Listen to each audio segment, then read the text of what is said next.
आपण बनवतोय झणझणीत असा चिकनचा रस्सा. त्यासाठी काय केलंय, आपण एका पातेल्यामध्ये तेल गरम करायला ठेवले आणि हे वाटण करून घेतलंय. ह्याच्यामध्ये आपण लसूण, खोबरं, थोडे खडे मसाले, जिरं, आलं, लसूण, थोडेसे काजू असं घालून कांदा ह्याची पेस्ट करून घेतले.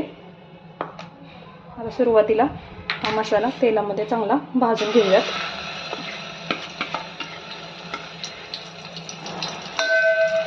छान ह्याला तेल सुटेपर्यंत भाजून घेऊयात.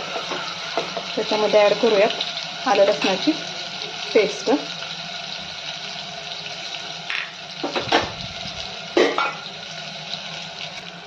मसाला थोडासा भाजत आला की त्याच्यामध्ये काही कोरडे मसाले ॲड करून घेऊया.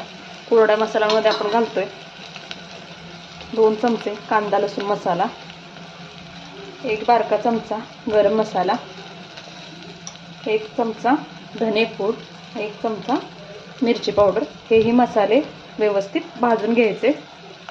मसाला थोडासा खाली लागतोय असं वाटलं की त्याच्यामध्ये थोडंसं चिकनचा स्टॉक घालून घ्यायचा आणि पाणी छान असं मिक्स करायचं. एकसारखं हलवून घ्यायचं. छान असा मसाला भाजलाय. आता त्याच्यामध्ये जे आपण चिकन शिजवून घेतलंय ते घालून घेऊयात. सुरुवातीला चिकनचे पीस घालून घ्यायचे. ते सगळं मसाल्यामध्ये व्यवस्थित मिक्स करून घ्यायचं. त्या पीसना सगळा मसाला व्यवस्थित कोट झाला पाहिजे.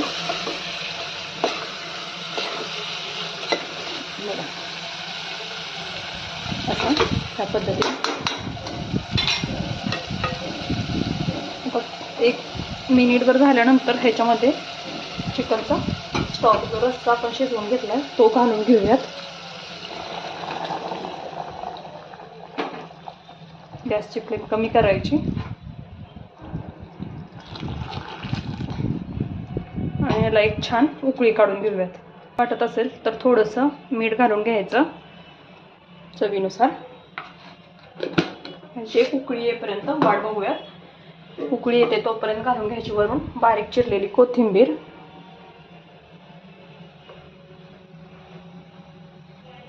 ह्याला एक उकळी काढून घेऊयात. तुम्ही बघू शकता याला तर्री किती छान आली.